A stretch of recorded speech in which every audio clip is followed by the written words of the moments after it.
Buenas tardes, el día de hoy les venimos a hablar sobre una técnica que se llama la inmunonefelometría. Mi grupo está conformado por Kevin Lázaro, Geraldine García, Joseph Buitrago y quien les habla, Viviana Sandoval. ¿Qué es?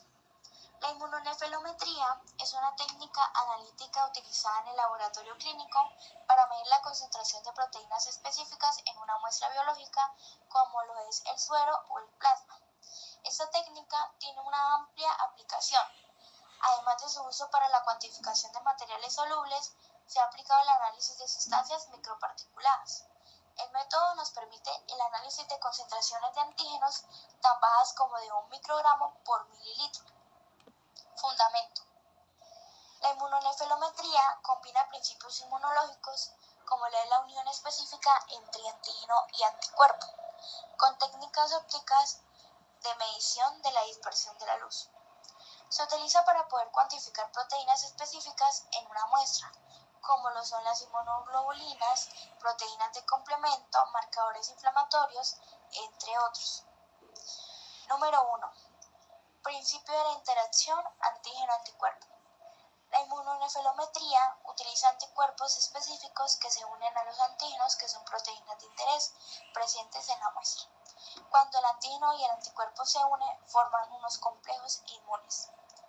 Número 2. Formación de complejos inmunes. La reacción entre el antígeno y el anticuerpo es específica y proporcional a la concentración del antígeno en la muestra. Estos complejos inmunes son lo suficientemente grandes para dispersar la luz cuando se iluminan con un haz de luz. Número 3. Medición de la luz dispersada. Un nefelómetro es un instrumento utilizado para medir la intensidad de la luz dispersada por los complejos inmunes. Cuando un haz de luz incide sobre la muestra, pues los complejos inmunes dispersan la luz en todas las direcciones, y la cantidad de luz dispersada es proporcional a la concentración de los complejos inmunes, por lo tanto a la concentración del antígeno en la muestra. Número 4. Curva de calibración. Para cuantificar la concentración del antígeno, se utiliza una curva de calibración construida con estándares de concentración conocidos.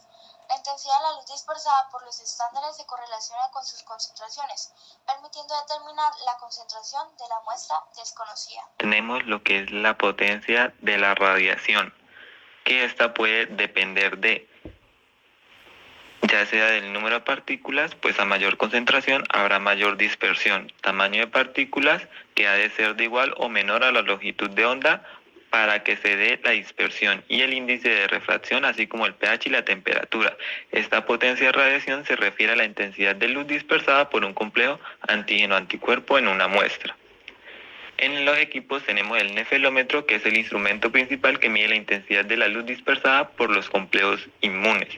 Los nefelómetros modernos suelen ser automatizados y capaces de realizar múltiples pruebas. El lector de microplacas se utiliza para leer las microplacas en las que se realizan las reacciones inmunes. Y algunos equipos de los nefelómetros ya pueden leer esas microplacas, y el agitador se utiliza para mezclar las muestras y los reactivos. En el caso de los materiales, tenemos lo que son los anticuerpos. Los anticuerpos son las proteínas que se unen específicamente al antígeno que se va a medir. Se utilizan tanto anticuerpos monoclonales como policlonales. En el caso de los antígenos, estos son las sustancias que se van a medir. Pueden ser proteínas, carbohidratos, hormonas, etc. Y un antígeno es la sustancia específica en una muestra que reacciona con un anticuerpo, que son externos, formando complejos inmunológicos cuya dispersión de luz se mide por la cuantificación. En los estándares tenemos lo que es son soluciones de concentración conocida del analito que se utiliza para calibrar el nefelómetro, y los controles son muestras de concentración conocida del analito que se está midiendo, que se utilizan para verificar la precisión y la exactitud de las pruebas. Los diluyentes se utilizan para mantener la estabilidad y la reactividad de los anticuerpos y antígenos. Hay algunos que se utilizan comúnmente en esta técnica: es la solución de salina tamponada PBS, solución de albúmina-bómina y diluyentes comerciales específicos que son de los equipos automatizados. En el caso de las soluciones de lavado se utilizan para lavar los pocillos de las microplacas y los tubos de ensayo. Y las microplacas son placas de plástico con múltiples pocillos que utilizan para realizar las reacciones inmunes. Los tubos de ensayo se utilizan para preparar las diluciones de la muestra y los reactivos, y las pipetas para transferir líquidos con precisión. La nefelometría se clasifica según la forma en que se mide la dispersión de la luz. Este tiene distintos tipos, los cuales son la inmunonefelometría en tiempo final o de endpoint. Este mide la luz dispersada después de un tiempo determinado, cuando la reacción entre el antígeno y el anticuerpo ha alcanzado su punto máximo. Este se usa para análisis con reacciones rápidas y estables. 2. La inmunonefelometría cinética o también llamada de tasa. Este mide la velocidad de formación de los complejos anticuerpo-antígeno en tiempo real. Este se emplea para reacciones más dinámicas, permitiendo mayor precisión en concentraciones bajas. La inmunonefelometría láser. Esta es una técnica avanzada que utiliza un láser como fuente de luz para medir la dispersión de luz producida por la interacción entre un antígeno y su anticuerpo en una muestra biológica. El láser ofrece una mayor precisión y sensibilidad en la detección de partículas, lo que permite medir concentraciones de proteínas en niveles muy bajos con mayor exactitud. 4. La inmunonefelometría en partículas. Es una evaluación que se enfoca en la medición de la dispersión de luz producida por partículas en suspensión, como los complejos formados entre antígenos y anticuerpos. En este tipo, las partículas forman agregados visibles que se muestran con sus antígenos específicos, lo que genera la dispersión de la luz al ser iluminados por una fuente luminosa. 5. La inmunonefelometría de turbidimetría. Es una técnica que se basa en la medición de la turbidez en la muestra en lugar de la dispersión de luz. En este caso, cuando un antígeno reacciona con anticuerpos de la muestra, se forman complejos que aumentan la turbidez, es decir, nublan la solución. Esta turbidez es directamente proporcional a la concentración de la sustancia de interés en la muestra. Estas técnicas se suelen utilizar en el diagnóstico clínico, especialmente en la cuantificación de proteínas séricas y marcadores inflamatorios. La utilidad clínica. La inmunonefelometría es útil en el diagnóstico de enfermedades inmunológicas, como las inmunodeficiencias primarias y secundarias, ya que mide los niveles de inmunoglobulinas GAM, que pueden estar disminuidas en inmunodeficiencias congénitas o adquiridas, como lo es el VIH.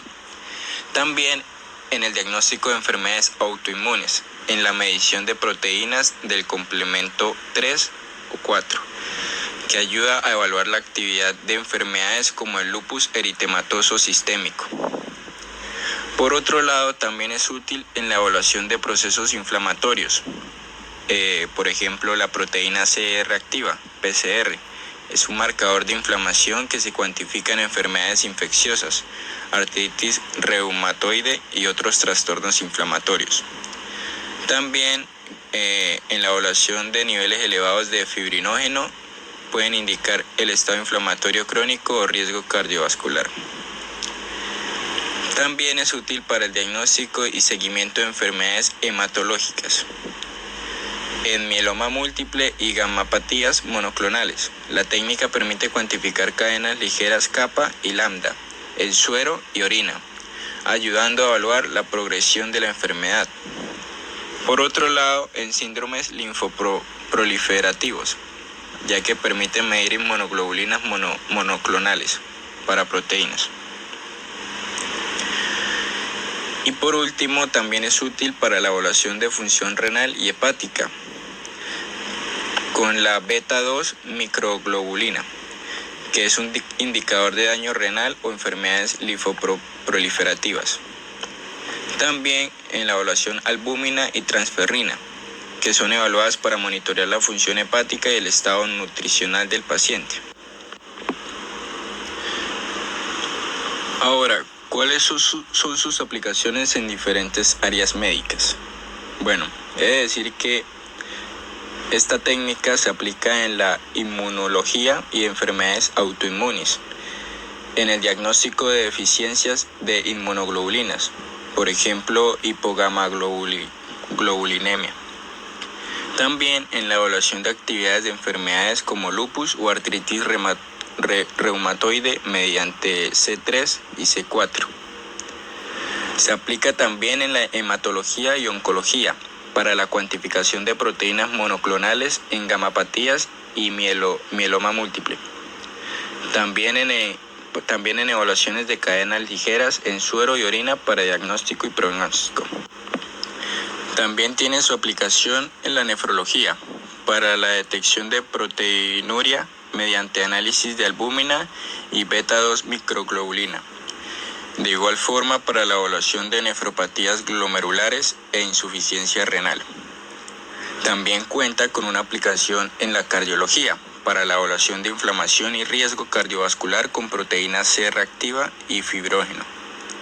Y por último tiene su aplicación en enfermedades infecciosas para llevar a cabo la evaluación de respuesta inmune a infecciones con inmunoglobulinas. Muchas gracias por su atención.